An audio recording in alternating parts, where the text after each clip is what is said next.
கர்த்தருடைய பரிசுத்த நாமத்துக்கு மகிமை உண்டாவதாக. இந்த நாள் அப்போஸ்தலர் 4ஆம் அதிகாரம் 19ஆம் வசனம் ஒரு சில சத்தியம் நம்ம கற்றுக்கொள்வோம்.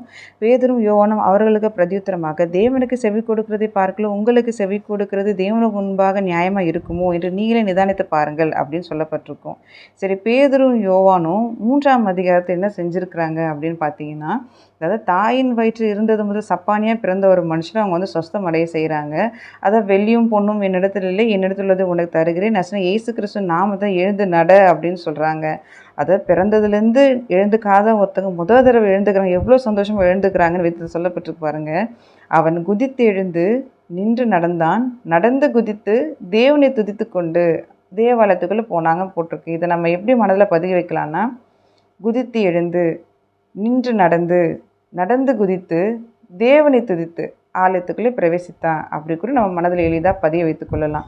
சரி, இப்படி அவங்கள சொஸ்தமாக்கினபடினால தான் பேதுரும் யோவானை கூப்பிட்டு வந்து அவங்க கேள்வி கேட்குறாங்க, அவங்கள வார்ன் பண்ணுறாங்க. 18ஆம் வசனத்தில் 4:18 இயேசுவின் நாமத்தை குறித்து எவ்வளோ பேசவும் போதிக்கவும் கூடாது என்று அவர்களுக்கு கட்டளை இட்டார்கள். அவங்களுக்கு இப்படி அவங்க கட்டளை இட்டாலும் கூட அவங்க பயப்படலை. நீங்கள் அப்போஸ்தலர் 5ஆம் அதிகாரம் 28, 29, 30 வசனம் வாசிப்பது தான் அங்கே சொல்லப்பட்டிருக்கோம்.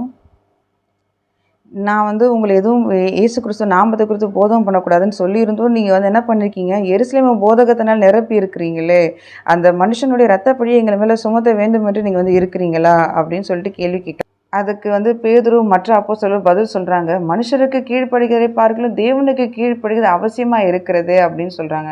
அந்த 4ஆம் அதிகாரத்தை பார்த்தா செவி கொடுக்கறது நியாயமாக இருக்குமா, உங்கள் மனுஷருக்கு கடவுளுக்கு செவி கொடுக்கறத காட்டிலும் உங்களுக்கு செவி கொடுக்கறது நியாயமாக இருக்குமா? இங்கே என்ன சொல்கிறாங்க, மனுஷருக்கு கீழ்ப்படுகிறதை பார்க்கலாம் தேவனுக்கு கீழ்ப்படி அவசியமாக இருக்கிறது அப்படின்னு சொல்லிட்டு சொல்கிறாங்க. அவங்களுக்குள்ள எப்படியாப்பட்ட வைராக்கியம் இருந்திருக்கு பாருங்கள். இதே பேதுரு இயேசு கிறிஸ்து ஒரு நாட்கள் மறுதளிச்சார். அது எங்கேன்னு பார்ப்போம்.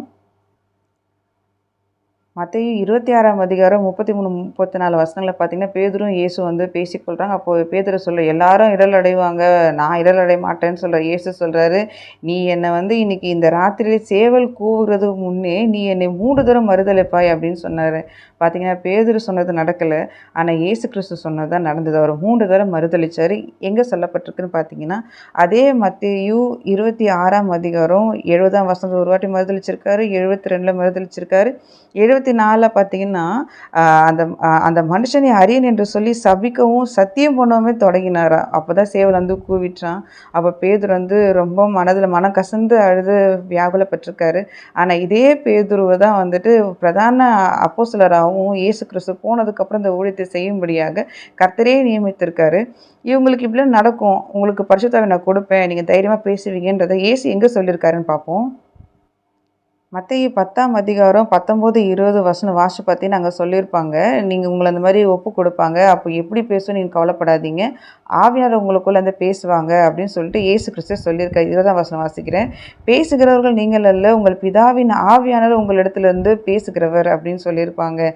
பார்த்தீங்கன்னா அதே மாதிரி தான் பேதுரு எப்படியா பெற்றவராக பேசுகிறாருன்னா, பரிசுத்த ஆவியில் நிறைந்தவராக பேசுகிறாரு. அதுதான் அப்போஸ்தலர் 4ஆம் அதிகாரம் 8ஆம் வசனம் சொல்லப்பட்டிருக்கு.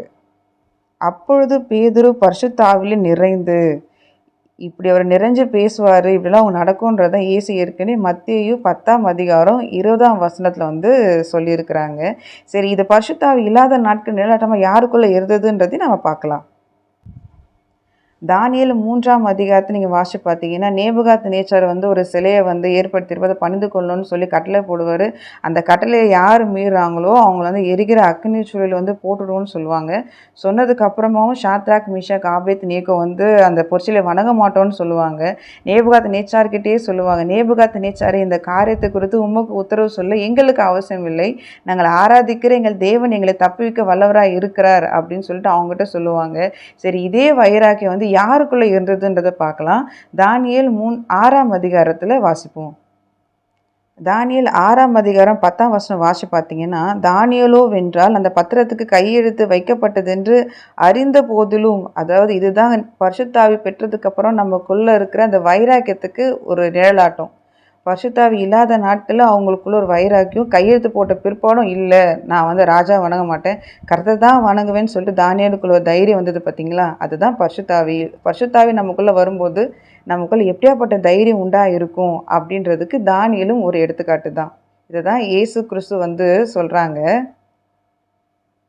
அப்போஸ்தலர் 1ஆம் அதிகாரம் 8ஆம் வசனம் வாசிச்சு பார்த்தீங்கன்னா, பரிசுத்த ஆவி உங்களிடத்தில் வரும்போது நீங்கள் பலனடைந்து எருசலேமிலேயும் யூதேயா முழுவதிலும் சமாரியாவிலும் பூமி கடைசி பரியந்தம் எனக்கு சாட்சிகளா இருப்பீர்கள் அப்படின்னு சொல்லியிருக்காங்க. இந்த இடத்துல சாட்சிகளா இருப்பீர்கள்னா என்ன சொல்றாரு நம்முடைய சீஷரை நோக்கி, நீங்க வந்து எனக்கு இரத்த சாட்சியா எனக்கு நீங்க மறிப்பீங்க அப்படின்னு சொல்றாங்க.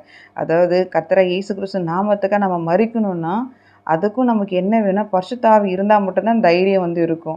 அதனால் நம்ம டெய்லி ஜெபம் பண்ணும்போது நீங்கள் காசுக்காகவோ இல்லை வீட்டுக்காகவோ பொருளுக்காகவோ ஜெபம் பண்ணாமல் கர்த்தாவே தினந்தோறும் பரிசுத்த ஆவியில நிறைந்து ஜீவிக்கக்கூடிய இந்த ஜீவித்தை தாங்க.